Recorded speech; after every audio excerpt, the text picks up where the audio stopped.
Samedi 15 avril 2016. Il est 13h30.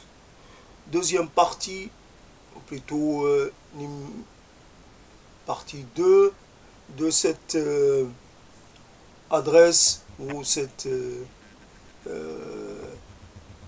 interpellation adressée à A. Et donc, pour continuer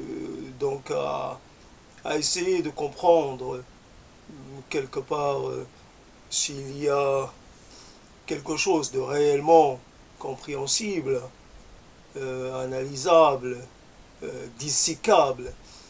Donc dans cet effort de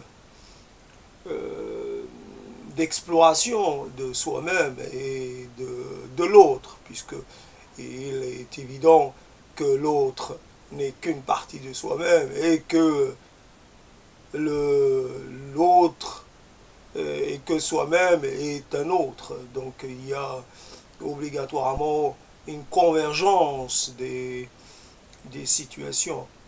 Nous sommes dans une certaine semblabilité, nous sommes semblables, bien que quelques traits nous différencient. Et donc, c'est en ma qualité de semblable, en ma qualité de proche, que je commets ces quelques mots. Quelques mots pour essayer de comprendre. Je pars de l'idée d'essayer de caractériser, d'essayer de comprendre quelque chose à la situation qui est la nôtre. Tu veux faire un retour vers le pays d'origine, comme on dit, tu veux faire un retour et là se pose la question, une des questions centrales de notre existence. Il y a toutes sortes, nous sommes amenés à vouloir, à désirer et même à faire un certain nombre de retours. Beaucoup retournent vers la foi de leur père, beaucoup retournent vers les traditions, beaucoup retournent vers un certain, comment dire, réservoir de traditions, de points de vue, de symboles.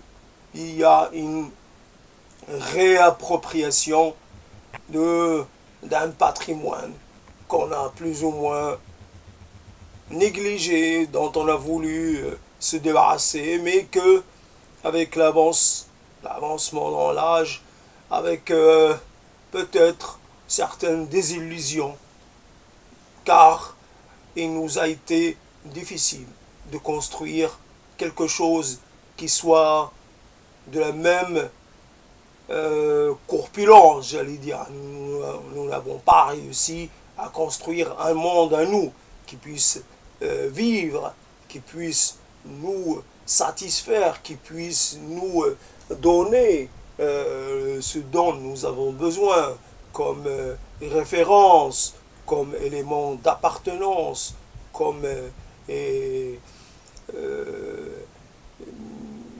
comment dire, comme terre d'asile ou terre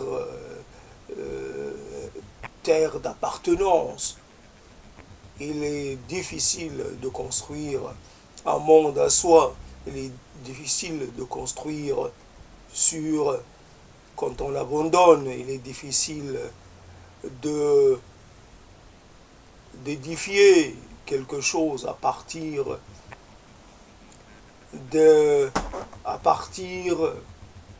d'une renonciation. La continuité et peut-être cette volonté ou cette envie ou ce désir de rompre et quelque part et mis à rude épreuve.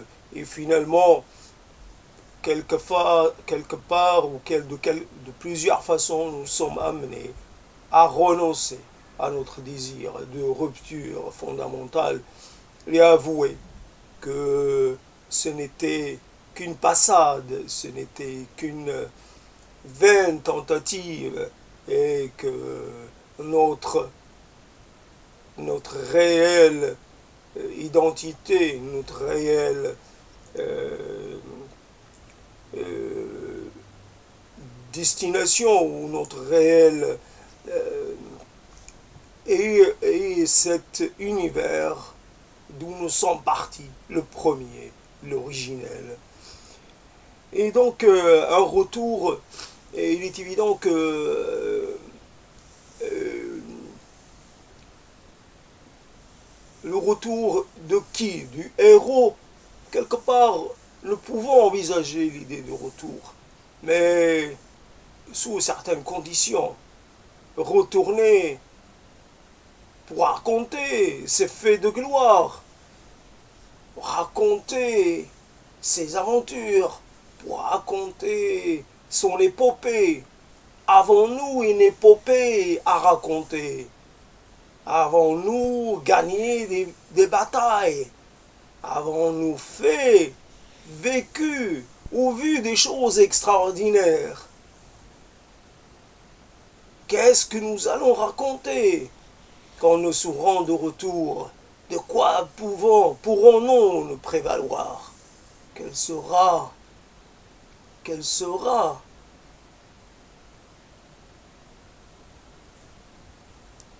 Allons-nous dire tout renier, tout dire que c'était rien, que c'était quelque chose qui a si peu d'importance, alors que c'était l'élément central dans notre vie? Si nous étions partis à 60 ans, ce n'est pas grave, nous sommes partis à 20 ans et quelques. Et c'est cela notre drame. C'est pendant ces années-là qu'on pouvait, qu'on avait le pouvoir et la capacité de nous créer un destin. Avons-nous un nom? Avons-nous acquis une visibilité, une existence sociale? Avons-nous avons-nous une, comment dire,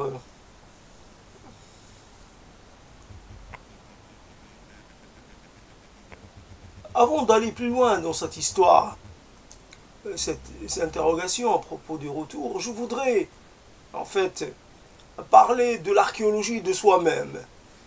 Quelque part, pourquoi j'utilise le mot archéologie, puisque cela renvoie à une sorte d'exploration couche après couche.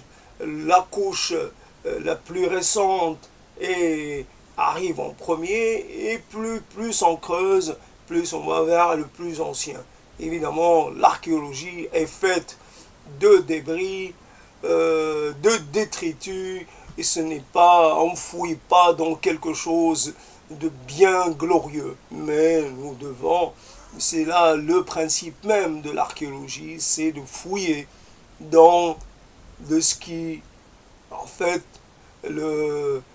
quelque part, le, le, la poubelle de l'histoire, le lieu d'évacuation, quand quelque chose est fini, quand quelque chose cesse d'être fonctionnel. Et nous avons aussi un effort de prospection, un effort de fouille à faire dans notre propre personne.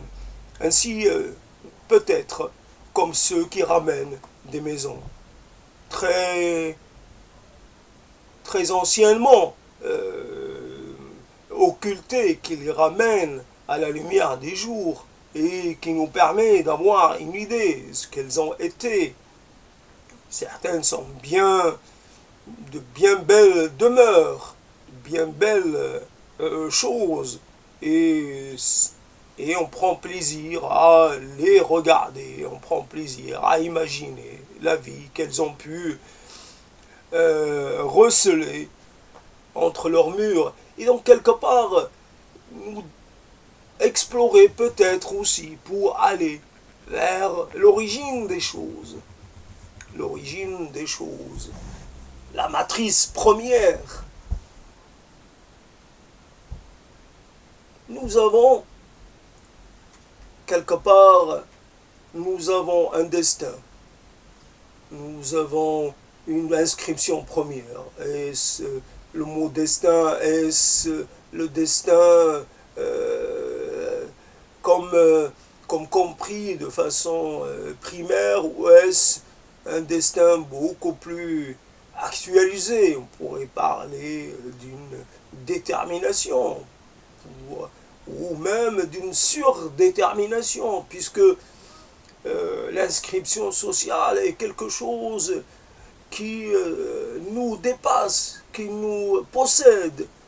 Nous avons du mal, nous avons toutes les difficultés du monde à sortir de notre...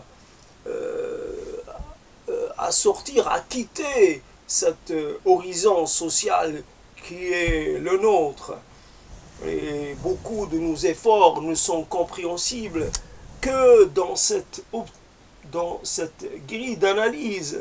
Nous faisons beaucoup d'erreurs. Nous sommes amenés à faire beaucoup de tentatives pour essayer de nous en sortir. Nous n'avons pas les moyens. Nous avons du mal à comprendre notre monde. Nous avons peu de moyens pour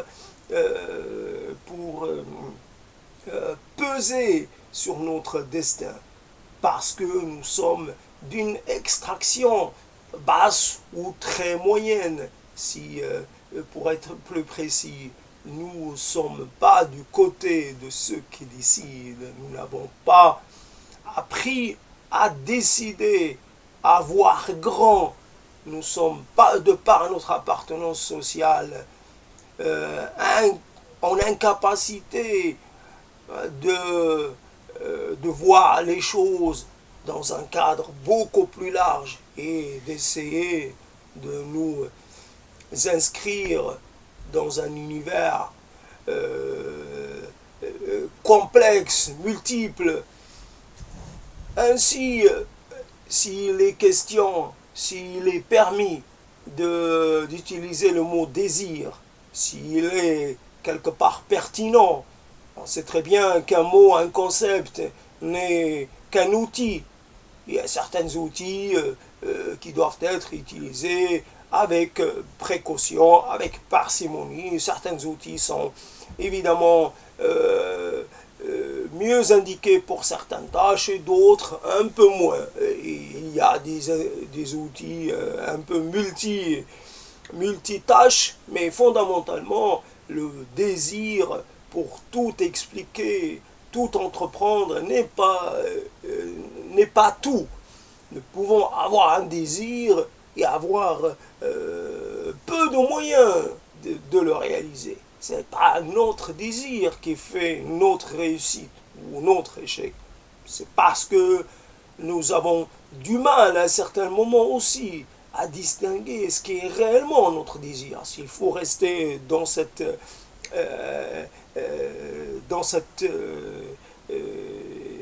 idée que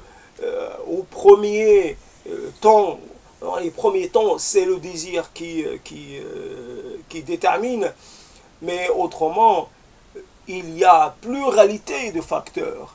Il y a le désir, il y a les capacités de chacun. Nos capacités cognitives ne sont pas fonction de notre désir, ne lui obéissent pas.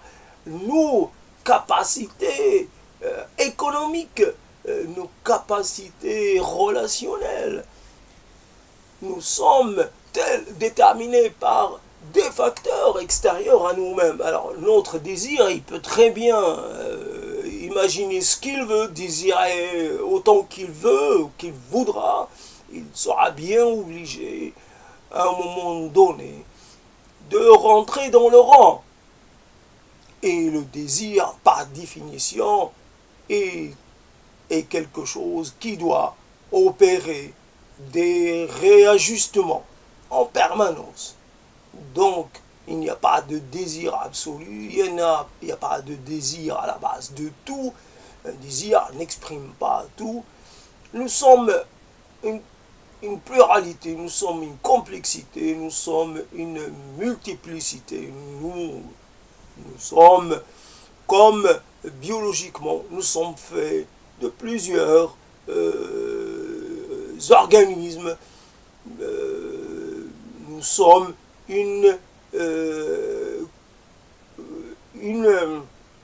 un ensemble. Cet ensemble qui évidemment a la capacité, malgré la multiplicité de ce qui le compose, a la capacité d'agir de façon unie, de façon homogène, de façon agir. Bien sûr, il y a certains éléments de cet ensemble qui peuvent se révéler à un moment donné néfastes pour la survie et le bien-être de l'ensemble tout entier. Ça ne fonctionne pas de façon parfaite, mais ça fonctionne. Et donc, l'être en devenir, l'être en croissance, est aussi un être qui s'exprime de par la multiplicité de ses références, la multiplicité de ses déterminations. Et nous avons dans cet effort, quelque part, de remonter dans le temps, d'essayer d'aller voir ce que nous avons laissé derrière nous. Il y a des choses que nous avons jetées, dont nous nous sommes débarrassés.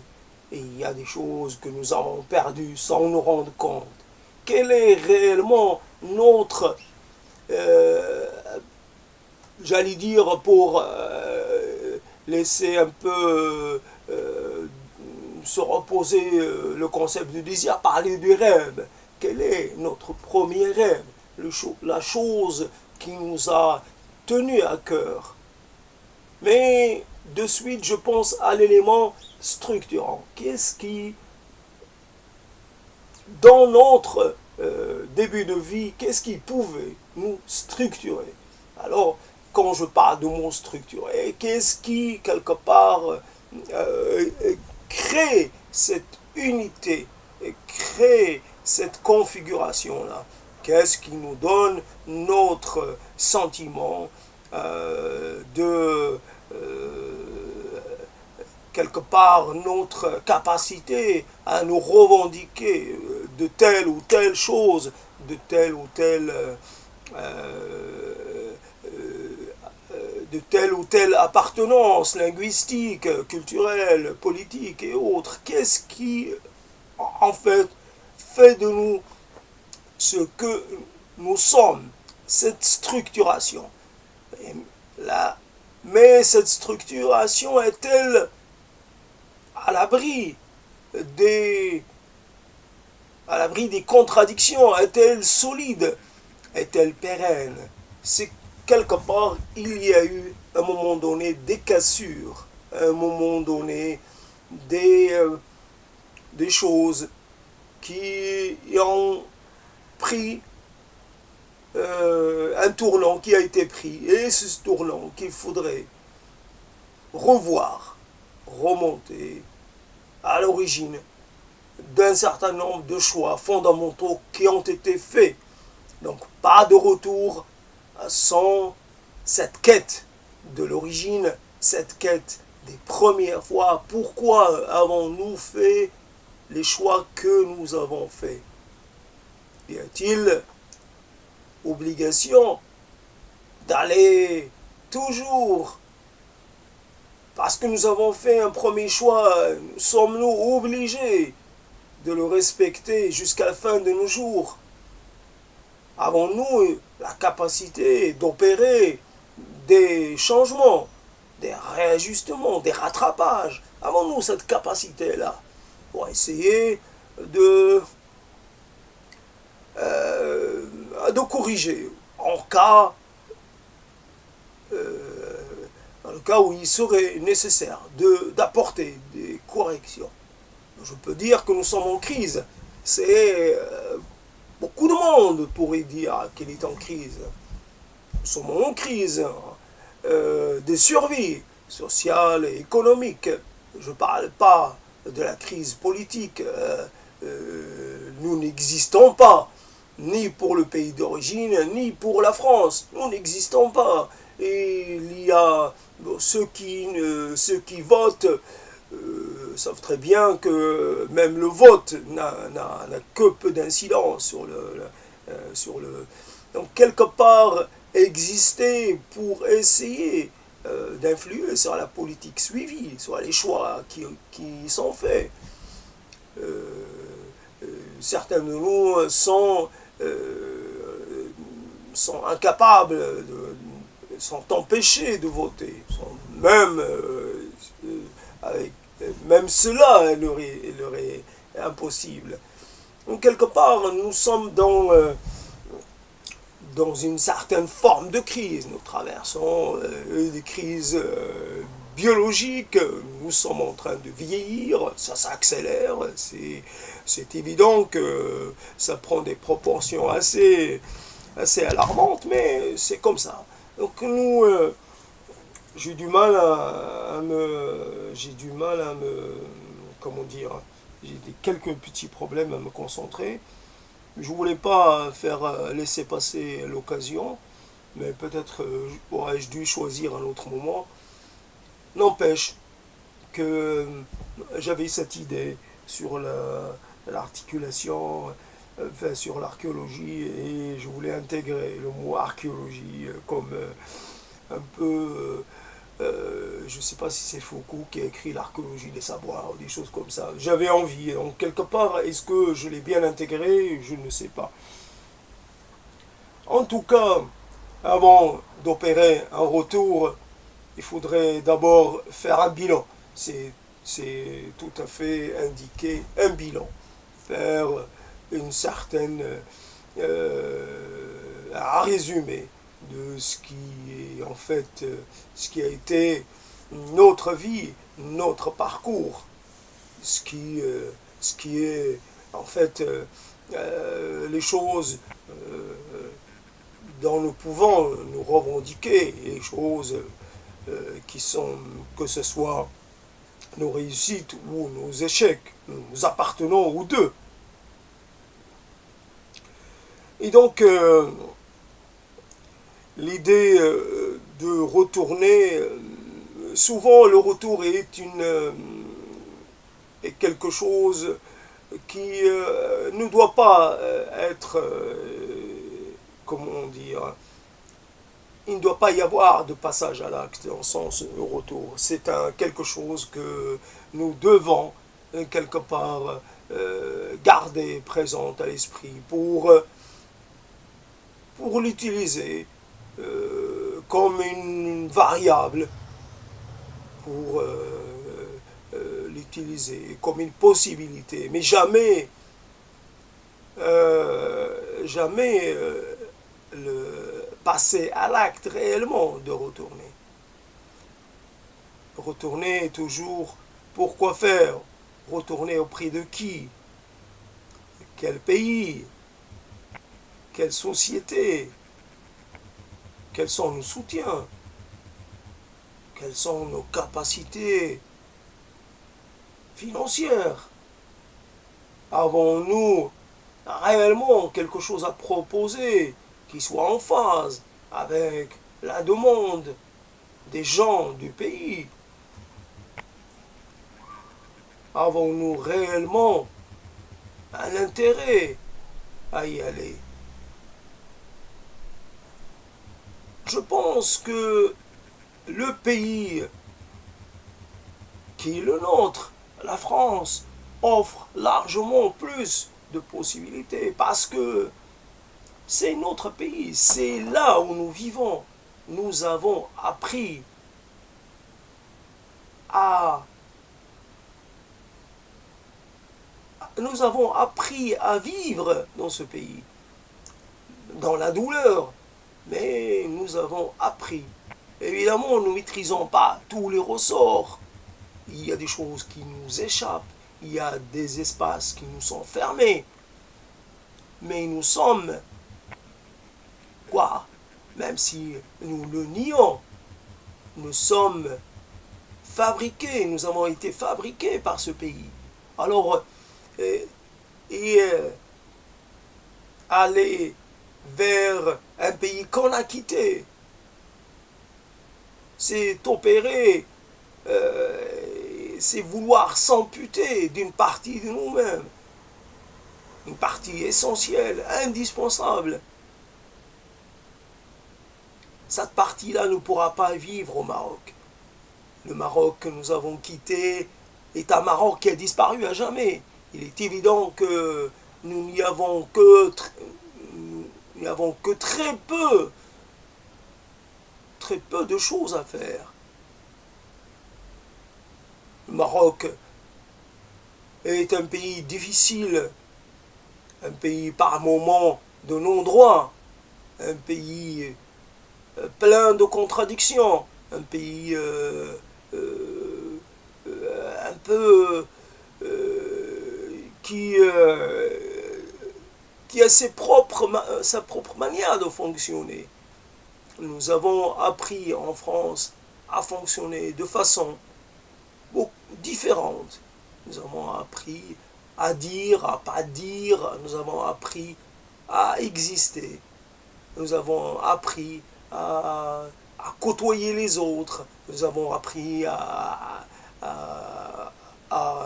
nous exprimer, à exprimer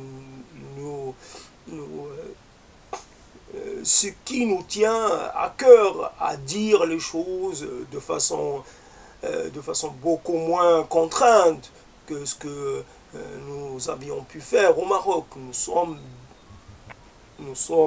Nous bénéficions d'une certaine marge de manœuvre. Nous pouvons dire sans craindre, dire certaines choses sans craindre des réactions disproportionnées. Alors rentrer au Maroc, c'est redevenir quelque part un être en vigilance. Attention à ce qu'on dit, à ce qu'on fait. Il y a tant de dangers au Maroc. Il y a beaucoup de gens intolérants. Il y a beaucoup de gens prêts à en découdre. Des gens prêts à nous mettre à terre, à nous mettre à mort, parce que nous pouvons leur déplaire. Mais quel Maroc pour nous? Quel est le Maroc qui serait le nôtre? Dans d'autres textes oraux, j'ai parlé de ce territoire du rêve. Nous pouvons nous réfugier que dans le territoire du souvenir. Notre passé n'a pas besoin d'un territoire physique. C'est ce territoire imaginaire, ce territoire mental, ce territoire, j'allais dire, spirituel. Nous pouvons nous transporter partout dans le monde avec notre Maroc à nous qui a existé. Bien sûr, nous en avons été témoins. Nous l'avons en mémoire, même si, évidemment, notre mémoire a certainement tendance à transformer les choses. Notre mémoire ne peut pas être fidèle, mais cela n'a pas d'importance. C'est ce que nous avons en mémoire qui compte pour nous. nous devons pas aller interroger ou tester cette mémoire au regard du présent, parce que nous irions à la déception, nous irions à la désillusion. Nous pouvons vivre le Maroc partout, nous pouvons vivre nos enfances partout, notre première jeunesse, nos premiers plaisirs, nos premières découvertes. Cela, nous pouvons le vivre partout. Il n'a pas besoin d'un territoire précis. C'est cela dont j'ai parlé dans un autre texte. Et donc, je pense être assez fatigué et que je me suis fait avoir. Je croyais avoir plus de choses à dire, ou plus de niaque pour dire les choses, et finalement je me retrouve un peu en difficulté. Et c'est cela aussi la particularité de l'exercice. Quand on n'est pas alimenté par le retour, quand il n'y a pas, j'allais dire, d'adversaire, quand il n'y a pas de contradicteur, quand il n'y a pas d'interlocuteur, l'exercice peut quelque part se retrouver un peu en manque de stimulation, en manque de vie. Donc j'accepte le fait que je puisse être un peu en difficulté par rapport à ce que je suis en train de dire, de manquer un peu clairement de capacité physique, je manque de concentration et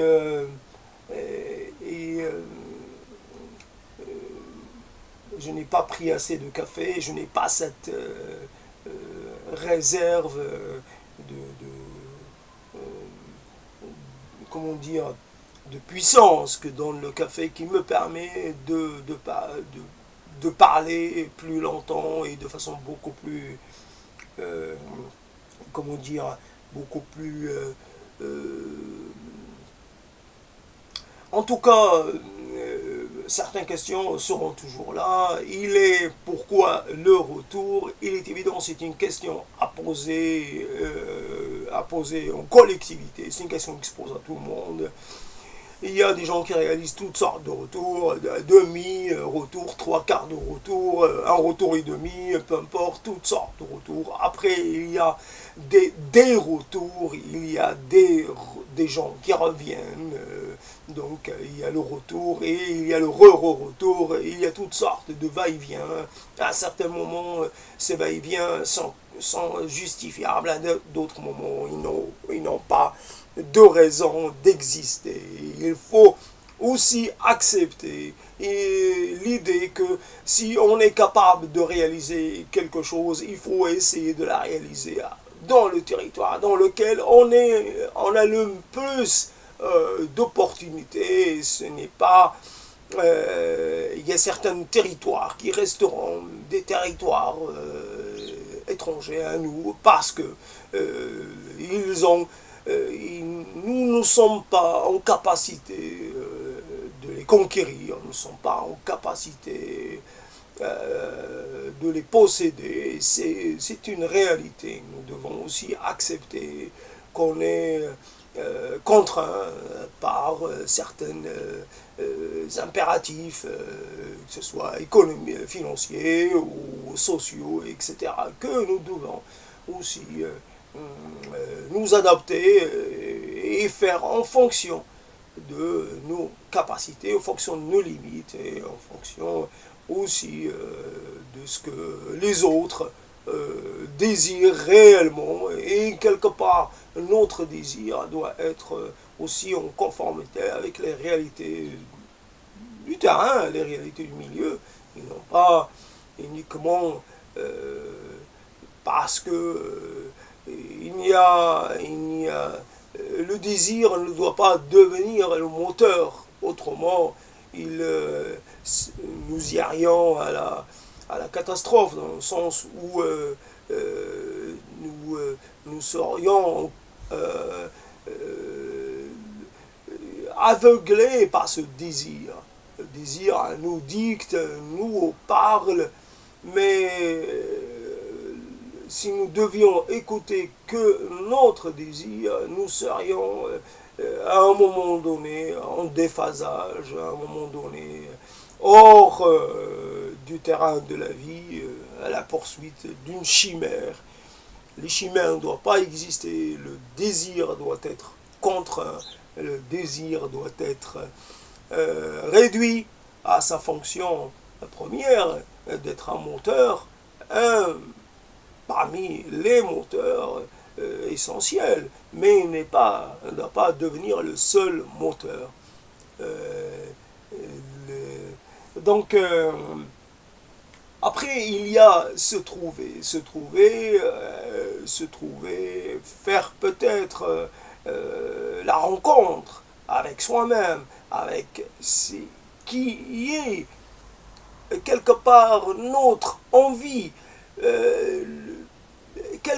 même si l'opération peut très bien se révéler sans, même si nous devions affirmer en fin de compte que nous n'avions pas d'envie, que ce qui était réellement notre désir premier est que de ne pas être, ne pas exister.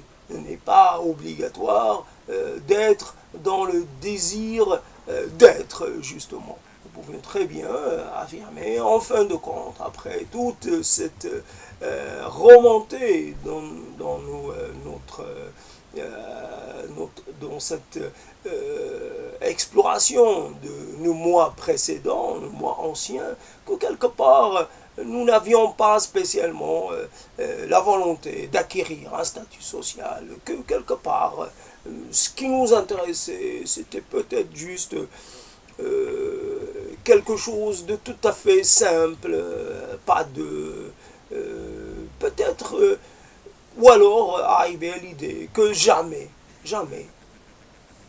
dans cette vie-là, nous serions capables d'affirmer une fois pour toutes que nous avions un désir précis, une envie précise, une ambition, que parce que nous sommes ce que nous sommes, nous ne serions jamais en capacité de produire quelque chose de clair et de net, d'affirmer une volonté qui puisse être, qui puisse résister au temps, que nous serons toujours j'allais dire en turbulence, nous serons toujours en mouvement, toujours en contradiction, toujours en difficulté, toujours en interrogation, parce que peut-être nous sommes des êtres qui auront toujours du mal à se définir, à se revendiquer de quelque chose de précis, à se revendiquer d'une identité sociale précise. Et c'est peut-être là notre identité finale, c'est d'être en incapacité de s'aligner sur une identité précise, notre seul peut-être échappatoire, c'est d'appeler peut-être à la naissance d'un monde, ou à la naissance d'un monde beaucoup moins,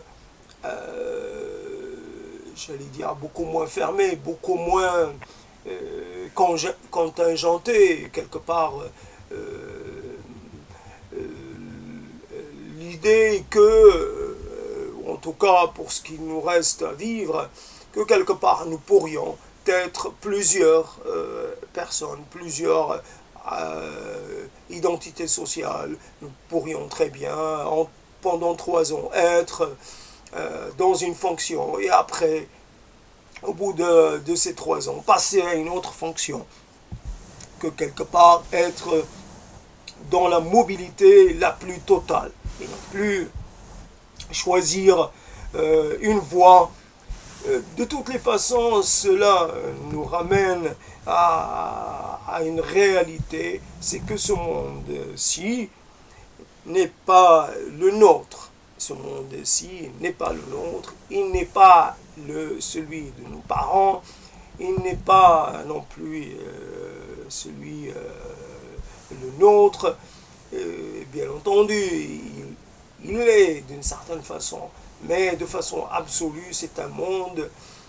Nous ne sommes pas, nous n'avons pas le référentiel pour nous adapter à un monde individualisé, à un monde automatisé, à un monde technologisé, à un monde qui nous avons trop de liberté et nous avons trop de comment dire, nous sommes un peu livrés à nous-mêmes et c'est dans cette déshérence, nous nous retrouvons un peu en déshérence et c'est dans cette quelque part situation de quelque part nous ne pouvons pas arriver à vraiment à faire le lien avec les différentes appartenances, les différentes inclinations dont nous revendiquons simultanément. Nous sommes une contradiction, une multipolarité, une multi-appartenance. Mais ces appartenances-là ne collaborent pas de façon parfaite. Nous avons énormément de contradictions à gérer, énormément de conflits intérieurs.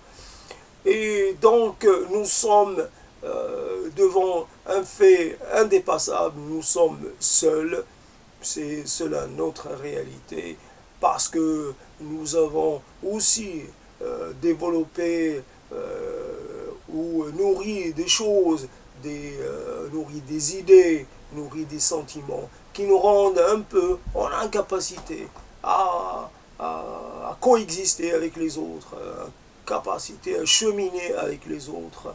Nous sommes devenus trop particuliers, trop nous-mêmes pour pouvoir de nouveau et de façon harmonieuse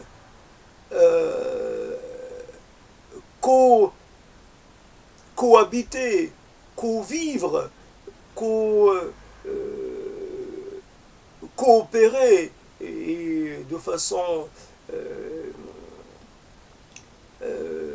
abdiquer quelque part d'une certaine individualité pour arriver à avoir ce qui nous est indispensable, c'est-à-dire la présence, le réconfort, la solidarité effective et la solidarité affective. Et de l'autre, nous sommes dans une situation où nous nous retrouvons à gérer des solitudes actuelles, mais aussi des solitudes à venir, sûrement plus ravageuses. C'est cela, nous devons développer des moyens d'aller au-delà de notre solitude, de notre isolement. Voilà quelques pistes. Je pense m'être un peu rattrapé vers la fin. Donc, de toutes les façons, l'effort qui est entrepris de façon un peu... ce n'est jamais sans préparation. Il y a toujours une petite pensée qui fait que, avant de dire, j'ai pensé à quelque chose. Donc, il y a bien entendu un élément, un fil directeur. Il n'est pas possible de parler d'improvisation comme ça, chaotique, non. Mais il y a un côté un peu désorganisé, en tout cas en apparence, mais c'est cela qui crée l'intérêt de la chose. Le désorganisation, parce que nous sommes aussi dans un moment qui quelque part, auquel manque la cohérence. Courir, aller rechercher la cohérence. Hier, je parlais de la pertinence. Aujourd'hui, du choix, la pertinence. Et donc, je pourrais parler de la cohérence. Avoir une cohérence dans la pensée, une cohérence dans le désir, une cohérence dans le vécu, une cohérence dans la relation. Être en cohérence. Évidemment, la cohérence suppose aussi une certaine capacité à être dans le réel, à être réellement conscient de ce qu'il est possible de faire ou de ne pas faire. C'est telle est la question que je pourrais entreprendre à un autre moment. C'est que faire. Que faire, évidemment, je